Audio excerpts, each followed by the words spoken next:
Halo sahabat CMBR yang dikasihi Tuhan. Ketemu lagi dalam seri menyambut Santo Titus Brandsma.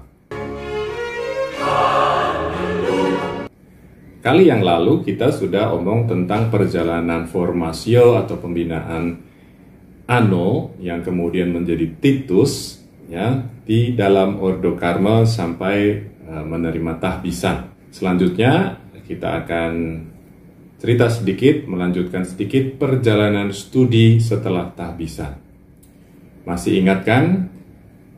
Titus ditahbiskan tahun 1905, kemudian masih melanjutkan selama 1 tahun studi teologinya. Setelah selesai studi itu, Titus berangkat ke Roma tahun 1906 untuk mengikuti studi lanjut bidang filsafat. Wah.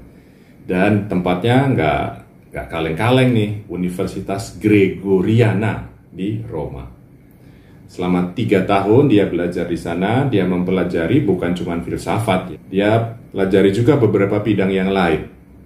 Bidang sosiologi juga dia pelajari, ya. Kemudian dengan macam-macam yang dia pelajari itu, Titus semakin memahami peran imam dalam kehidupan sosial itu seperti apa.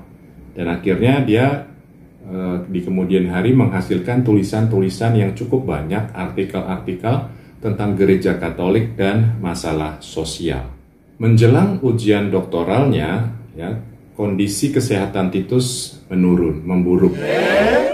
Nah, karena dia memaksakan diri untuk ikut ujian dalam kondisi kesehatan yang jelek itu, akhirnya memang ya dia nggak berhasil, ya ujiannya gagal. Nah, karena kondisinya semakin buruk, kesehatannya semakin buruk, dia harus kembali ke OS, kembali dulu ke OS untuk pemulihan.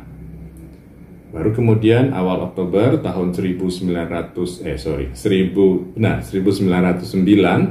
dia kembali lagi ke Roma dan menjalani ujiannya. Akhirnya tanggal 25 Oktober tahun 1909 dia menerima gelar doktornya dalam usia 28 tahun. Kalian umur 28 udah jadi apa tuh? Nah, itulah cerita tambahan sedikit perjalanan studi Titus setelah tahbisan. Masih banyak ceritanya yang berikutnya, apalagi 2 episode berikutnya nih agak panjang-panjang ya. Jadi ikuti terus cerita tentang Santo Titus Brandsma hanya di seri menyambut Santo Titus Brandsma bersama CMBR. Tuhan memberkati.